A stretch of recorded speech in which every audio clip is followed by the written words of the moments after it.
Voltando no nosso planejamento, nós temos aqui o primeiro elemento que é o player. E uma recomendação minha é que você comece a criar o seu jogo pelas principais mecânicas.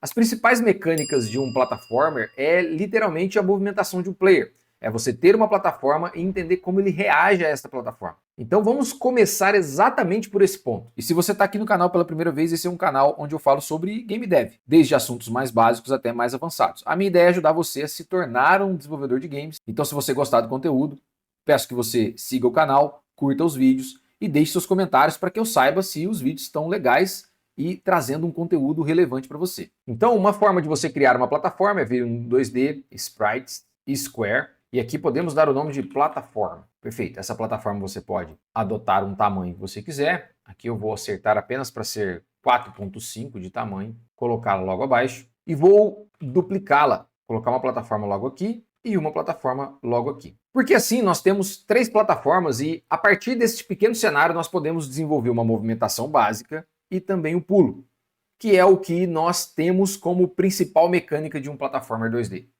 Agora nós precisamos de um player, então vamos buscar aqui dentro das sprites que nós temos o character e você pode escolher qualquer player. Nós temos um bege, um verde, um rosa e um roxo. Ah, também tem o amarelo. Beleza, eu vou ficar com o player rosa. Você vai observar que aqui existem diferentes imagens para diferentes movimentações. Então você pode, ele está de costas, de frente, agachado, andando, pulando provavelmente. Então, você pode escolher qualquer uma nesse momento, porque nós vamos utilizar uma imagem estática antes de desenvolver as animações.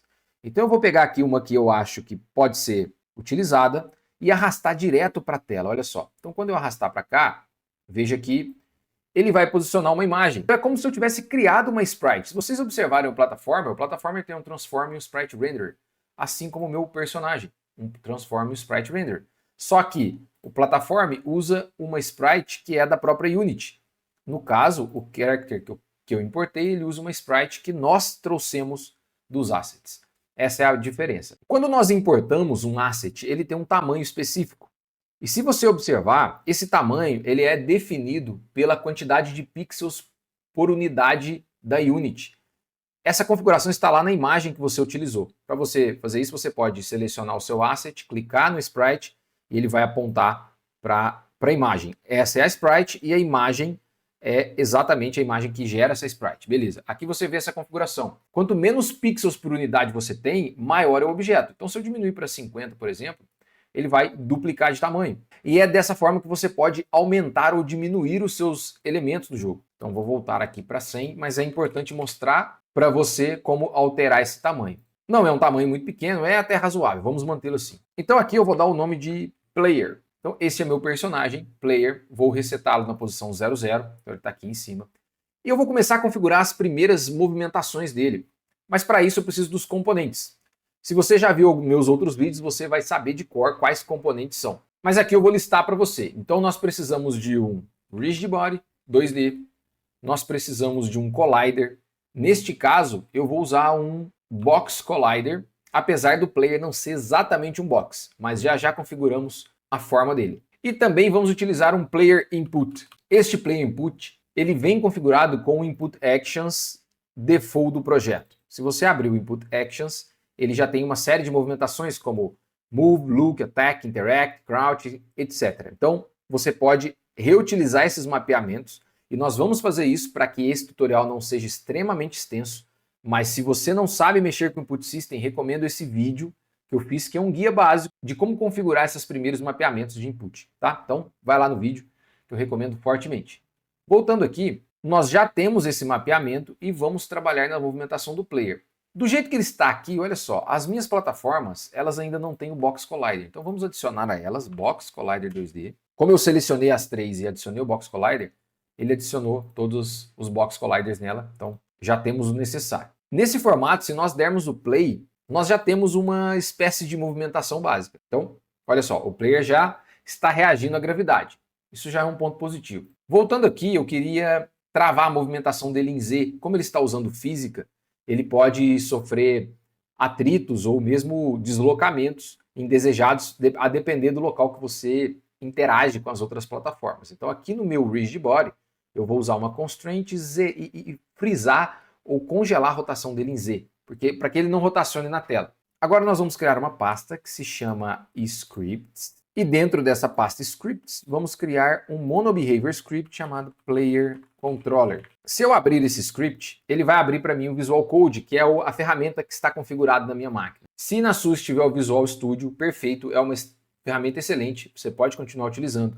Mas se caso você quer utilizar o Visual Code, que é uma ferramenta mais rápida e mais leve, obviamente com menos recursos do que o Visual Studio, assista o vídeo de como integrar o Visual Code à Unity, que está no canal também. Aqui nós vamos então desenvolver as primeiras mecânicas do player. Então, para desenvolver uma movimentação básica, nós precisamos de uma velocidade. Como esse tutorial é muito básico e eu quero que você entenda com muita clareza, eu não vou adotar as melhores práticas ou as práticas mais otimizadas, respeitando todos os padrões de implementação. Eu vou tentar seguir por um caminho mais simples, que facilite a compreensão, porque esse é meu objetivo, que você entenda. A partir do momento que você entendeu as mecânicas básicas ou os princípios básicos, você consegue aplicar melhorias ou novas técnicas para evoluir. Então, ao invés de utilizar, por exemplo, serialized field aqui, eu vou utilizar simplesmente um public, uma variável pública que você pode acessar a partir do editor ou dentro do seu código. Então, primeiro eu tenho uma velocidade, que é uma velocidade de movimentação, e vou também ter uma velocidade que é de pulo, na verdade, um jump power. Vou tirar esses comentários que nós não utilizamos, certo? E como esse jogo tem movimentações simples, nós não temos inputs muito complexos, eu vou também adotar a maneira mais simples de conseguirmos ler as entradas de dados, que é através das mensagens do player input. Quais são essas mensagens? Se você observar aqui no player, você vai ver que o componente player input ele tem uma série de mensagens aqui embaixo. Ó. E você configura aqui através do send messages. Você poderia trocar essa forma de se comunicar com este GameObject, mas aqui nós estamos utilizando o send messages.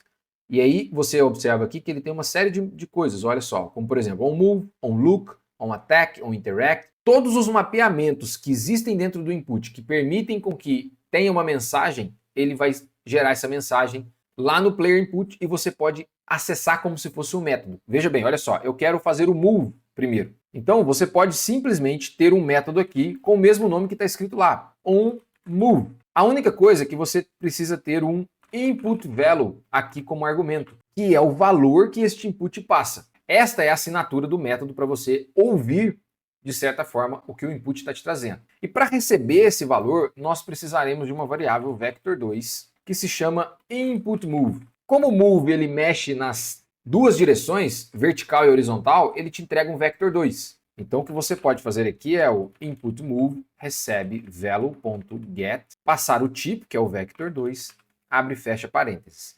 Portanto, todo o input que você receber vai ser atribuído dentro do inputMove, que é esse vector2. É só apenas uma variável de controle. Para quê?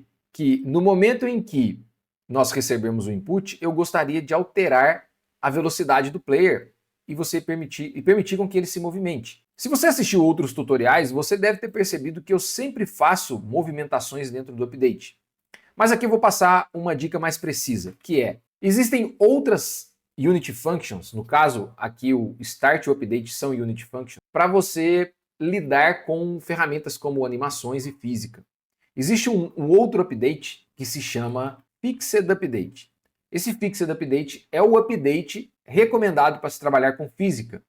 Nós provavelmente não sentiremos nenhuma diferença. Aqui é só para mostrar para você qual é o caminho correto. Para alterar a velocidade do player, eu preciso de uma referência do meu Rigid Body. Então agora eu vou criar então um Rigid Body 2D, RB2D, e pegar essa referência dentro do meu Start. RB2D, recebe Get Component, Rigid Body 2D. Agora eu vou pegar o meu RB2D, ponto Linear Velocity X, e apenas o RB2D, o Rigid Body 2D, tem essa diferença entre velocidade linear X e Y. E como eu quero deslocar o meu personagem apenas no X por enquanto, eu vou pegar a Linear Velocity X, receber o meu inputMove.x e multiplicar pela minha velocidade. No caso, eu vou atribuir uma velocidade inicial de 5F e também vou colocar um Jump Power de 5F, que são valores que, pela prática, eu sei que são valores interessantes, mas depois nós podemos mudar. Então, essa é a primeira movimentação, a movimentação mais básica. Vamos testar para ver o que está acontecendo. Apenas certifique-se de que você tem o script, olha só, eu não tenho o Player Controller, então Player player controller e veja que ele possui os valores que você configurou, 5 e 5. Agora, play, podemos perceber que ele está movimentando. Perfeito. Ainda não fizemos o pulo, mas vamos fazer nesse momento. Então a mesma lógica que utilizamos no onMove, você pode utilizar no onJump. Input value.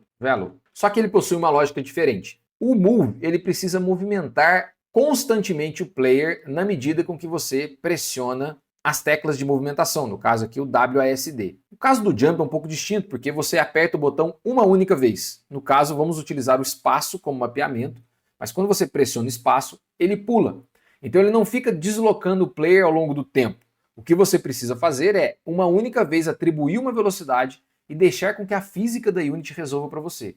Então dentro do onJump, o que faremos é simplesmente pegar uma referência do Rigid Body e agora a velocidade linear em Y e atribuir o Jump Power. Porque o que ele faz aqui, ele atribui uma velocidade instantânea e a física da Unity resolve o resto para nós. Então salva seu script e vamos testar. Olha, agora a movimentação lateral, pulei, beleza. Ainda não estou alcançando as plataformas, preciso configurar, mas se você apertar várias vezes, ó, ele vai pulando todas as vezes, certo? Depois corrigiremos isso, mas agora nós podemos então movimentar e pular. Perfeito, então nós já temos aqui uma movimentação básica.